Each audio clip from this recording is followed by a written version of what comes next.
जय हिंद दोस्तों, आपका स्वागत है हमारे चैनल नॉलेज एकेडमी का सक्सेस पॉइंट में। लास्ट वीडियो में हमने क्वेश्चन नंबर 4 किया था और बहुत ही इजीली हमने उसको समझा था। आज की वीडियो में हम क्वेश्चन नंबर 5 करेंगे एक्सरसाइज 1.2 का।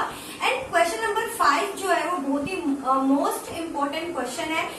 ऐसे ही इसी के जैसे जो क्वेश्चन है वो एग्जाम में आते हैं। तो हम स्टार्ट करते हैं क्वेश्चन नंबर 5। ठीक है, यहाँ पे है हमारा क्वेश्चन, चेक वेदर 6 की power n can end with the digit 0 for any natural number n। इस क्वेश्चन में इन्होंने क्या बोला है कि हमें चेक करना है कि 6 की पावर n जो है वो जो 6 की पावर n है, जहां पर जो n है, जो n की जो वैल्यू है वो क्या है, नेचुरल नंबर है। यानी n के बदले कोई भी नेचुरल नंबर हो सकता है। जब इसकी जो पूरी जो वैल्यू होगी वो किस पर एंड होगी, 0 पर एंड होनी चाहिए। ठीक है, तो हमें क्या करना है, इसको चेक करना है कि 6 की पावर n की जो वैल्यू है क्या वो 0 पर एंड होती है या नहीं होती है। ठीक है, तो हम स्टार्ट करते हैं। स्टार्ट करने से पहले मैं आपको कुछ इंपॉर्टेंट बात बता देती हूँ। ठीक है, कभी भी कोई भी जो नंबर होगा अगर वो 0 पर एंड होता है तो वो किससे डिवाइड होता है, वो 10 से डिवाइड होना चाहिए। एंड उस नंबर के जो फैक्टर्स है ना उसमें 2 और 5 जो है वो जो इंक्लूड होने चाहिए। ठीक है, फॉर एग्जाम्पल 10 लेते हैं। ठीक है, तो 10 को अगर हम यहाँ पर सॉल्व करेंगे तो हम उसको देखते हैं कि कैसे हम इसको सॉल्व करेंगे। ठीक है, हम स्टेटमेंट लिखेंगे सबसे पहले, if any number ends with 0 then it should be divided by 10 and it has also include factors 2 multiply में 5 या 2 और 5। ठीक है, इस स्टेटमेंट का मतलब यही है कि अगर कोई नंबर जो है वो 0 पर एंड होता है, ठीक है, तो वो जो नंबर है वो 10 से तो डिवाइड होगा ही, बल्कि उस नंबर के जो फैक्टर्स होंगे उसके फैक्टर्स में 2 और 5 जो है वो इंक्लूड होने चाहिए। हम एग्जांपल लेते हैं हम 10 का। ठीक है, 10। अब 10 को हमें चेक करना है कि क्या इसके जो फैक्टर है 2 और 5 है। हमें दिख रहा है कि ये जो 10 है ये 0 पर एंड हो रहा है। ठीक है, तो जो 10 है वो 10 से डिवाइड हो गई। बट अब हमें इसके क्या चेक करने, इसके फैक्टर्स चेक करने कि इसके फैक्टर्स में 2 और 5 इंक्लूड है या नहीं है। तो 10 के हम क्या निकालेंगे, फैक्टर्स निकालेंगे। 10 के लिए लीस्ट नंबर होगा 2, यहाँ पर आ जाएगा 5 जो कि प्राइम नंबर है, 5 जो है 5 से ही जाएगा, यहाँ पर आ जाएगा 1। सो 10 के हमारे पास फैक्टर क्या निकले, 2 मल्टीप्लाई में 5। ठीक है, तो जो ये ऊपर के स्टेटमेंट है ये 10 पे जो है बहुत अच्छे से अप्लाई होती है कि जो 10 है वो जो है 0 से एंड हो रहा है एंड ये 10 से भी डिवाइड होगा एंड इसकी जो फैक्टर है वो 2 और 5 भी है। ठीक है, तो जो 10 है वो वैल्यू ऐसी है जो कि 0 पर एंड होती है। अब दूसरा एग्जांपल लेते हैं, 100 लेते हैं। एग्जांपल 100। ठीक है, तो 100 के लिए लीस्ट नंबर क्या होगा हमारा 2, यहाँ पर आ जाएगा 50। फिर से क्या होगा, 2 लीस्ट नंबर होगा, यहाँ पर आ जाएगा 25। 25 के लिए लीस्ट नंबर होगा 5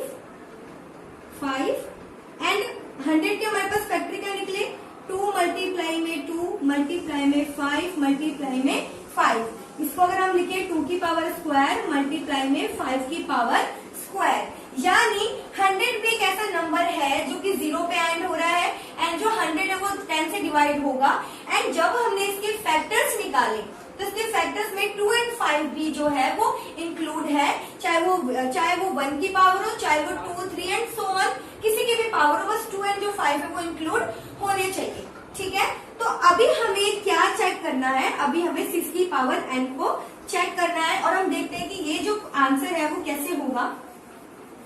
ठीक है, हम यहाँ पर सबसे पहले लिखेंगे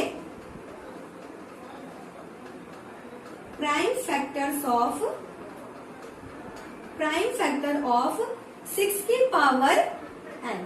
ठीक है, अब हम क्या करेंगे, इस 6 को, ये जो ब्रैकेट में जो भी नंबर है 6 हो या कोई भी नंबर हो, हमें इसके क्या करना है, सबसे पहले हमें इसके फैक्टर्स निकालना। सबसे पहले हम क्या निकालेंगे, फैक्टर्स निकालेंगे। ठीक है, 6 के लिए लीस्ट नंबर होगा 2, 2 3 जा 6 एंड यहाँ पर आ गया 3। ठीक है, तो इसके फैक्टर्स क्या निकले, 2 मल्टीप्लाई में 3, यानी 6 के फैक्टर हुए 2 मल्टीप्लाई में 3। 6 की पावर क्या है, n है, तो इसकी भी पावर क्या हो गई, n जो कि क्या होगा, कोई भी नेचुरल नंबर होगा। ठीक है, ऊपर के स्टेटमेंट में अगर कोई नंबर जो है 0 पर एंड होता तो उसके जो फैक्टर्स है वो 2 और 5 होने चाहिए। यहाँ पे 2 तो है लेकिन यहाँ पर 5 नहीं है, यानी जब 6 की पावर n को जब हम सॉल्व करेंगे, इसकी जो वैल्यू आएगी ना वो 2 से तो डिवाइड होगी बट वो 5 से डिवाइड नहीं होगी। तो इसलिए यहाँ पर ये हम प्रूफ होता है, यहाँ पर हम चेक कर लेते हैं कि जो 6 की पावर n है, इसके ऊपर इसको सॉल्व करके जो भी हमारी जो पूरी वैल्यू होगी वो 0 पे एंड नहीं होगी, वो सिर्फ 2 से डिवाइड होगी, 5 से डिवाइड नहीं होगी, क्योंकि इसके फैक्टर में 5 जो है वो इंक्लूड नहीं है। तो यहाँ पर हम स्टेटमेंट लिखेंगे, इट कैन ऑब्जर्व्ड दैट 6 की power n will not end with 0 because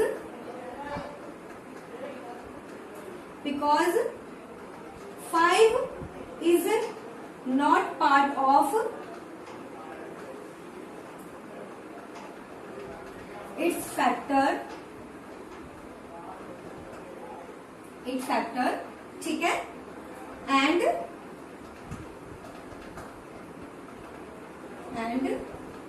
it means that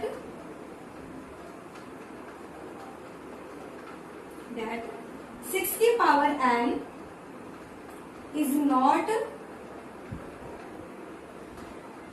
divided by 5 and हमारा जो क्वेश्चन का जो आंसर वो यहीं पर ही क्या होता है, ओवर होता है। ठीक है, तो इस स्टेटमेंट का मतलब क्या है कि जो 6 की पावर जो n है वो 0 पर एंड नहीं होगा, क्योंकि 6 के जो फैक्टर का जो पार्ट है वो 5 नहीं है, एंड इसका मतलब है कि जो 6 की पावर n की जो वैल्यू होगी वो 5 से डिवाइडेड नहीं होगी, लेकिन और 2 एंड जो 5 है वो मस्ट फैक्टर्स होने चाहिए।